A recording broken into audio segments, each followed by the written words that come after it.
Assalamualaikum warahmatullahi wabarakatuh. Selamat pagi anak-anak. Alhamdulillah hari ini kita masih diberikan kesehatan oleh Allah sehingga hari ini kita bisa belajar bahasa Inggris Kamis 16 September 2021. Hari ini kita sudah masuk ke Lesson 3 Animal at the Zoo yang terdapat pada buku LKS halaman 27 ya. Dan di buku paket terdapat pada halaman 32. Hari ini kita akan belajar grammar corner ya. Nah, sebelumnya anak-anak sudah belajar kata ganti subjek ya, dimana kata ganti subjek itu diantaranya I, you, Dewi, he, she, it ya. I, you, Dewi, he, she, it. I, you, Dewi, he, she digunakan kata ganti subjek untuk nama orang, sedangkan it digunakan kata ganti untuk benda, tanaman atau hewan ya anak-anak ya. Ya. Hari ini jangan lupa anak-anak kita awali dengan say bismillah before you start today activity. Kita awali dengan bismillahirrahmanirrahim. Ya. Oke, langsung saja kita masuk ke LKS halaman 27 dan halaman 32. Nah, kita belajar tentang kata kerja yang ditambah s atau es di belakangnya. Kapan sih, Bu? Kapan sih kata kerja yang ditambah s atau es? Nah, berikut Ibu jelaskan ya. Nah, jika kata subjeknya Ayu, Dewi, maka tidak perlu ditambah s atau es di belakangnya. Ingat ya, jika kata subjeknya adalah I, you, Dewi, maka tidak perlu ditambah s atau es di belakangnya. Nah, jika kata ganti atau subjeknya he, she, it, maka ditambah s atau es di belakangnya. Sudah jelas ya anak-anak ya?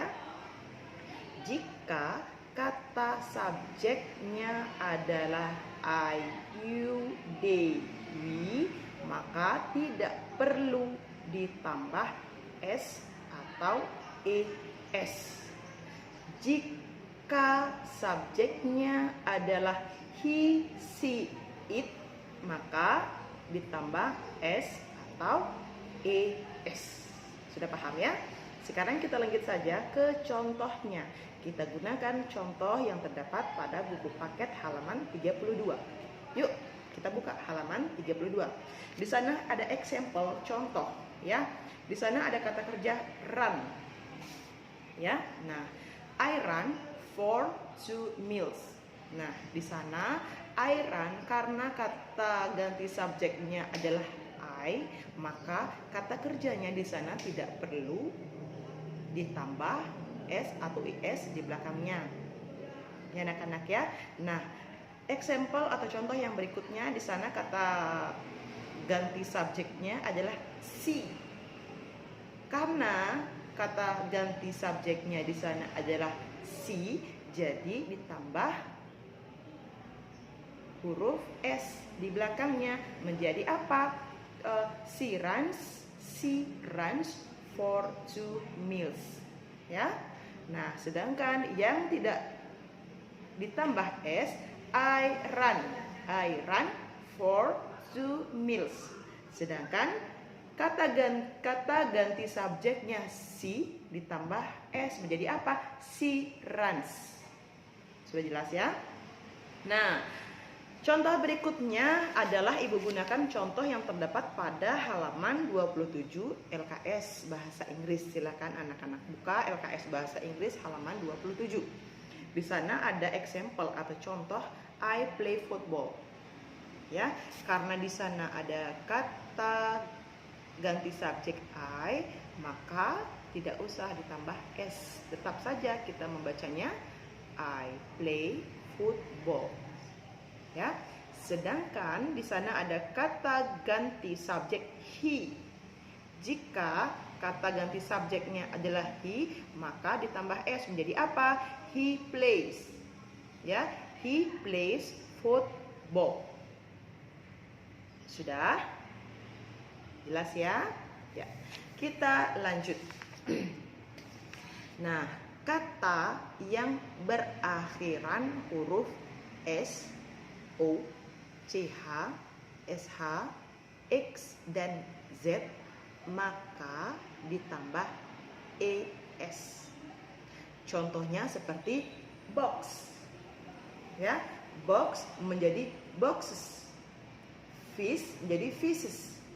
Ya. Nah, berikut contoh yang dapat anak-anak perhatikan. Ya. Nah, kemudian kata yang berakhiran huruf Y yang didahului dengan salah satu huruf hidup A, I, U, E, O, maka hanya perlu ditambah S saja. Ya, ingat, kata yang berakhiran huruf Y yang didahului dengan salah satu huruf hidup A, I, U, E, O, maka hanya perlu ditambah S saja. Contoh boy menjadi boys. Ya, kemudian play menjadi plays. Ya, jadi jika didahului dengan huruf hidup, maka ditambah huruf S saja. Selain huruf hidup, maka ditambah ES. Ya. Nah, kata kerja yang berakhiran huruf Y yang sebelumnya terdapat salah satu huruf mati. Huruf mati itu selain A, I, U, E, U. Ya. Nah, maka Y diganti dengan huruf I dan kemudian ditambah ES. Contohnya baby menjadi babies. Ya, carry menjadi carries.